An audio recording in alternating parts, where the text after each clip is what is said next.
बहुत आपस में लड़ते थे, संपत्ति के लिए लड़ते थे।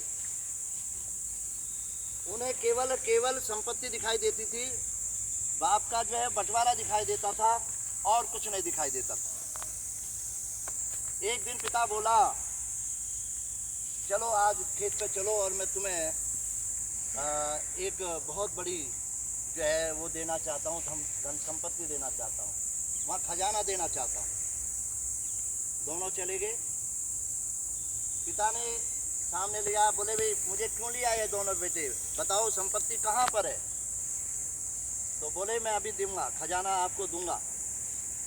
उन्हें एक डंडी दी और एक बेटे को कहा इसे तोड़ दे। बोले मैं तोड़ तो दूंगा, बताओ ना इससे जो है खजाना मिलने वाला है क्या। बोले मिलेगा। बोले ला तोड़ दी।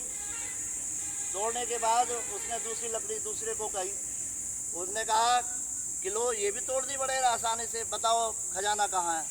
बोले सुनो आप।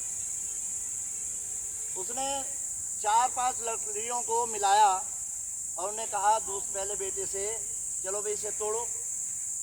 बोले पहले पापा से कहा उन्होंने अपने पिताजी से, वे तुम हमें यहाँ लाए हो खजाने के लिए या ये नाटक दिखाने के लिए आए हो।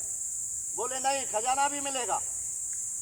उन्होंने जोर लगाया, टूटा नहीं। बोले खूब जोर लगाओ जितना भी है। बोले नहीं, टूट ही नहीं रहा है। तो दूसरे को कहा, बोले टूट नहीं रहा। उन्होंने कहा भाई क्यों नहीं टूट रहा है।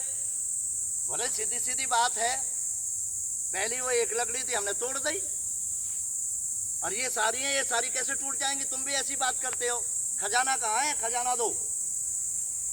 उन्होंने कहा कि बेटे तुमने कहा कि एक थी वो टूट गई, जब 4 थी वो नहीं टूटी, कितना ही जोर लगाया। बोले यही खजाना, यही बात बताना है तुम्हें, मैं यहाँ पर लाया हूँ। तुम जो इतने लड़ रहे हो, अगर आप अकेले अकेले रहोगे तो अकेले को कोई भी तोड़ देगा, तुम्हारी लड़ाई का फायदा कोई भी उठा लेगा।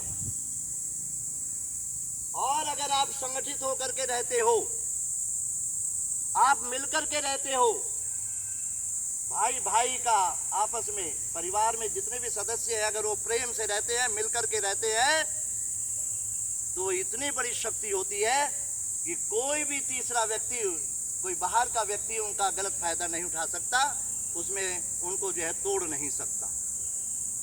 यही हम पर है। आज चारों तरफ यही हो रहा है कि हम भाई भाई आपस में एक नहीं है, बहने बहने हम एक नहीं है।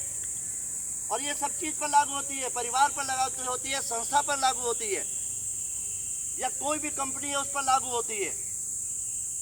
आप अपने परिवार में आज क्या होता है, हम पूछते हैं कि ये तुम्हारा भाई है। बोले नहीं, ये मेरा भाई ना, और क्या है, ये तो चाचा का लड़का, सगे चाचा का। बोले हाँ, चचा सगे चाचा के लड़के को भाई मानने को तैयार नहीं है, तो भाई कौन था भाई फिर। जब आप ये बाहर दर्शाएंगे कि ये तो मेरा भाई नहीं है, मेरे चाचा का भाई है, लड़का है, या ये मेरा जो है ये तो चाचा है, इसका परिवार अलग है, तो उस परिवार में संगठन कहाँ से आएगा। तो प्यारे बच्चों, पीछे कुछ भी हो गया हो, आपको केवल इस कथा को सुनाने का तात्पर्य यही था कि आज अपने परिवार में हम सब एक हैं, हम मिलकर के रहेंगे, अलग अलग रहेंगे, कोई भी हमें तोड़ देगा। आज यही हो रहा है, 100% यही हो रहा है।